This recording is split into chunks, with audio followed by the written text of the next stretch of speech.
আসসালামু আলাইকুম। সবাই কেমন আছেন? আশা করি সবাই ভালো আছেন। আলহামদুলিল্লাহ, আপনাদের দোয়া আমিও ভালো আছি। আর আপনাদের কাছে নিয়ে আসলাম নতুন আরেকটি ব্লগ। আর আজকে ব্লগটি শুরু করলাম দুপুরে রান্নার থেকে। আর আজকে আমি ইলিশ মাছ দিয়ে পুঁই শাক রান্না করব। তার জন্য এই যে মাছগুলো কষিয়ে নিলাম। এখন মাছগুলো কষানো হওয়ার পরে আমি এগুলো সব উঠিয়ে নিব। আর এই মশলার মধ্যেই আমি পুঁই শাক, আলু আর ডাঁটাগুলো কষিয়ে নিব। যে আমি একে একে মাছগুলো উঠিয়ে নিচ্ছি।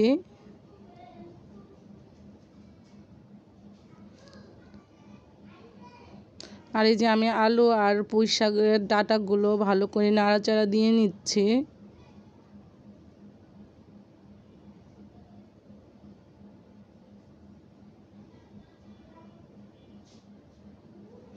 আর এই যে আমার কষানো হয়ে গেছে, এখন আমি পুঁই শাকগুলো দিয়ে দিব।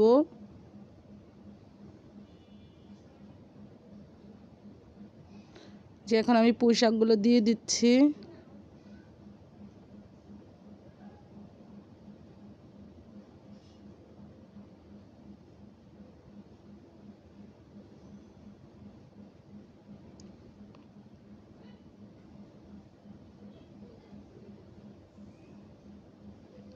এই যে আমি পুঁই শাকগুলো দেওয়ার পরে যে আবার একটু ভালো করে নাড়াচাড়া দিয়ে নিচ্ছি।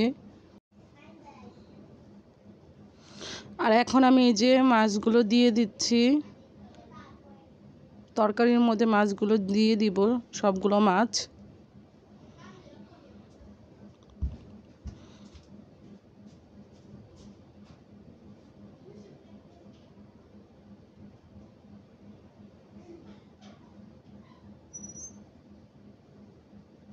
আমি যে সবগুলো মাছ দিয়ে দিয়েছি।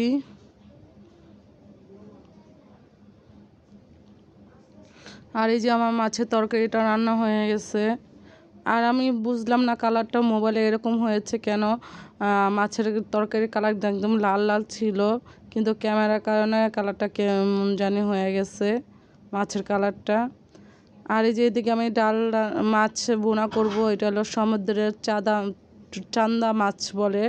আমি মাছটা ভুনা করে নিয়েছি, কিন্তু বিশ্বাস করেন এই মাছ খেতে এত বাজে, একটু মজা না। মানে মাছগুলো খুব শখ করে আনিছি, কখনো খাই নাই, আমাকে দেখি কেমন লাগে, কিন্তু একটু মজা না আমার মাছগুলো একদম। আর এইদিকে আমি ডালটা ফুটায় নিচ্ছি, আর এখানে ধনিয়া পাতা দিয়ে দিচ্ছি। ডালটা প্রায় হয়ে গেছে, এখন আমি এটা বাগার দিয়ে দিব। এই যে ডালটা আমি বাগার দিয়ে দিয়েছি।